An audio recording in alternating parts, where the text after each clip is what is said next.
Dan is a bit of a douche, but in a really attractive way. Confidence, arrogance. It's a fine line, and Dan straddles it like he's at a rodeo. So I'm sat in his bedroom. We've not kissed yet. We're watching Futurama. I say, "Is that a new lamp?" He says, "Yeah." I say, "Is it a seahorse?" He says, "Yeah. I just like seahorses. I prefer them over starfish." He's different in private, less of a douche. He doesn't hold my hand, which is okay.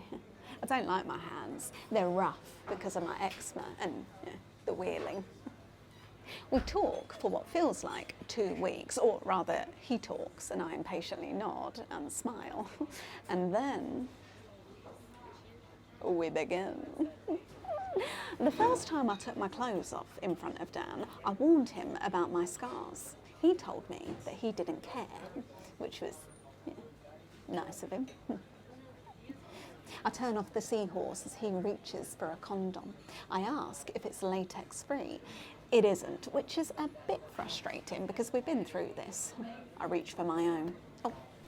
People with spina bifida are more likely to have latex allergies, which is really something we should learn about in sex ed. But long story short, I was not part of the sex ed story.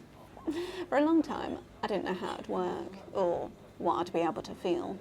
People would ask me if I could have sex, and I'd feign shock and act wildly offended while secretly wanting to grab them by the shoulders and be like, "I don't know, Janet." Every time the opportunity arose, I'd make an excuse. I told my first and only boyfriend that I was Catholic and saving myself. He got me a promise ring and told me he'd wait, and I immediately broke up with him. So I guess I'll be going to hell. Eventually, I discovered Google. It was a bit like reading the IMDb parental guide before watching a horror film, but instead of reading about violence, profanity, and frightening scenes, I'd read about sensations, positions, and lube. With this newfound knowledge, I decided that I wanted to get it over and done with. And done, I did get. It was with this guy, let's call him Dan, because shock horror, it was in fact Seahorse Dan. And now here we are, 4 years down the line, with a guy who would be happy for me to have an allergic reaction in my vagina. Call me crazy, friends, but I don't think I'm gonna marry Dan.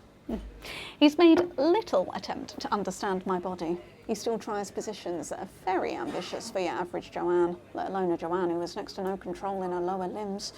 I try to tell him when something won't work, but he sees it as a challenge rather than an uncomfortable impossibility. I can't feel everything, which would probably be fine if I was being stimulated in other ways, but I'm currently tuning into the conversation next door and hearing about Dan's flatmate's issues with his mum's new boyfriend Charlie, so I would say that I'm not quite as excited as I should be. Dan seems happy, so that's good, eh? Afterwards, yeah, it's over, Dan puts his arms around me and begins to snore. He looks softer when he's asleep. I look at my phone. 4:47. I Google what time McDonald's starts serving breakfast. 5. Dan? I'm gonna go. Okay, bye. Bye.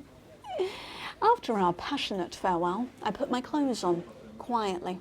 I get to his front door and sit on the doorstep, quietly. There are 5 large concrete steps at his front door.